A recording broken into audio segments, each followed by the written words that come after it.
The one that I'm most excited to see is Dallas at Philadelphia.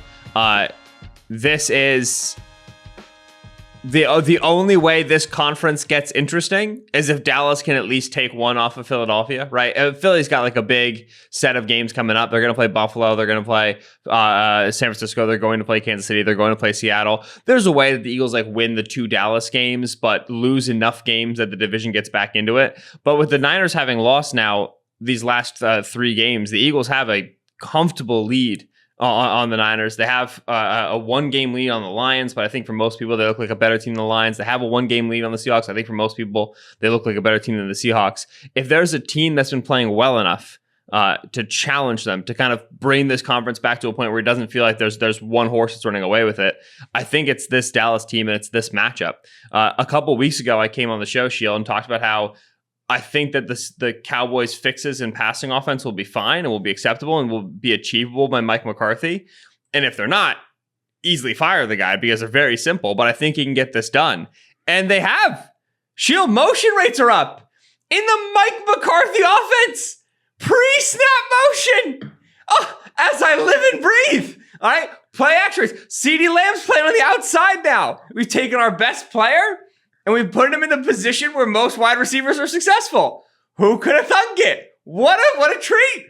For the last few weeks, Dak has been a top 10 quarterback. Well, over the season, he's a top 10 quarterback now by success rate and by EPA. For the last couple of weeks, he's been consistently a top 5 quarterback. He's the number 1 quarterback in the league right now against the blitz, which has always been the thing that Prescott does so well. They've gotten the CeeDee Lamb, like I said, on the outside activated. This passing game is working the way that we hoped it would, the way that we thought it would. And now it goes up against a Philadelphia team that I think there's been some challenge calibrating to this Eagles defense because one week they're stopping the Dolphins for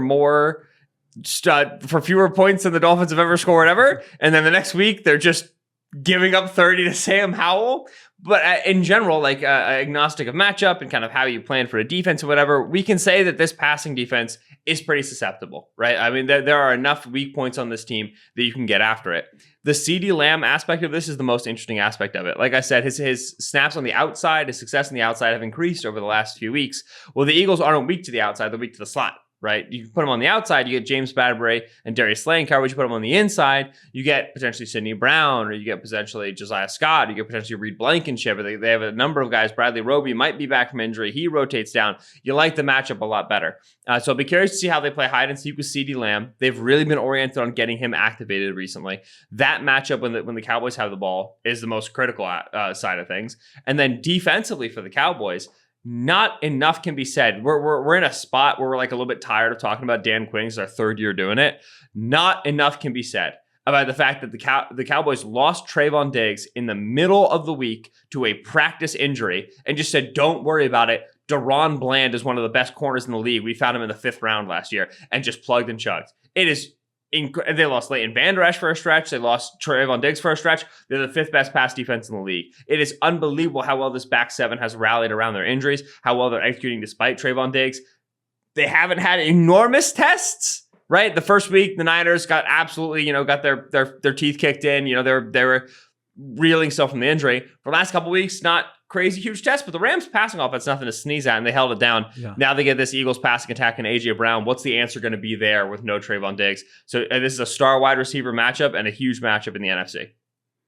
It's there's so much juice to this game. I think Hurts and Prescott have only been healthy for one matchup against each other in their career. So now whether, Jalen Hurts is not 100% healthy in this game, but still those are your 2 starting quarterbacks here. You have A.J. Brown, you have CeeDee Lamb, you have Micah Parsons, you have Jalen Carter. Like there is a lot of juice to this game. And to your point, when we look at these 4 matchups this week and we, I'm excited for all of them, but when we say, well, which one might have the greatest implications to what we're talking about after week 18, like you said, it's this one, because in the NFC East, it's possible that one of these teams gets the 1 seed and the other one gets the 5 seed. There is a big difference in those 2 things. There is getting the bye and playing at home, and there's having to win on the road 3 times to get to the Super Bowl. That as your Super Bowl path. Now, that's not a given. Lions will have something to say about it. Niners will probably still have something to say about it. Seahawks are right there. So there's a lot of football to be played, but just when we look at where things are right now, that's why the stakes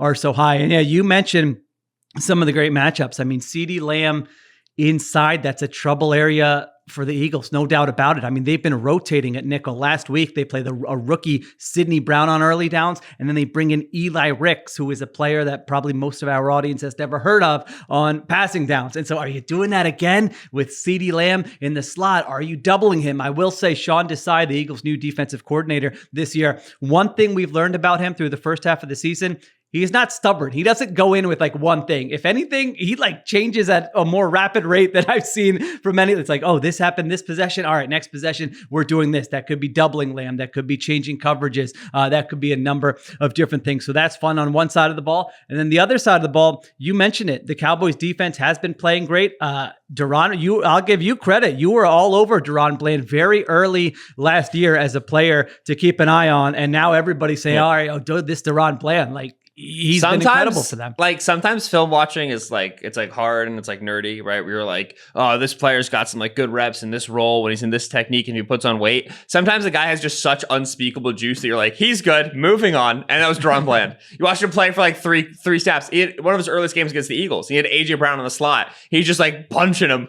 like down 4 pounds, down 4 inches, down 30 pounds, just like step for step. Like, all right, that guy can play. He belongs. Moving on. He's been such a delight to watch. Yeah, so Bland against these Eagles receivers. What do they do about AJ Brown? I mean, he's just been over 125 yards, 6 straight games. Do they double him? Then you got Devontae Smith and Dallas Goedert. The matchups up front. Cowboys have injuries up front. Tyron Smith did not practice Wednesday and Thursday. They started Chuma Edoga last week. He was limited in practice Thursday. One of those, an injured left tackle or a backup against Josh Sweat. Ooh, that is not. And then on the Eagles side of things, Tyler Steen, the rookie at guard, might be making his first start. Sua Opeta's been backing up Cam Jurgens there. They might get Jurgens back. They might play Steen. We might get a Chuma Edoga game and a Tyler Steen game where it's just Greg Olsen being like, yep, they're going after this guy when they have this ball, when they have the ball, on the other side they're going after that guy when they have the ball over here. Like the defensive pass rush matchups are, for both these teams in every week, enormous. And then in this game, when you have offensive line injuries, it's going to get a little focused real quick. Yeah, I love how the Cowboys and Dan Quinn gets credit for this to, how they use I mean, they will have Parsons. Where's the weak link? Okay. Move him around. He will find this guy. He'll line up over the center.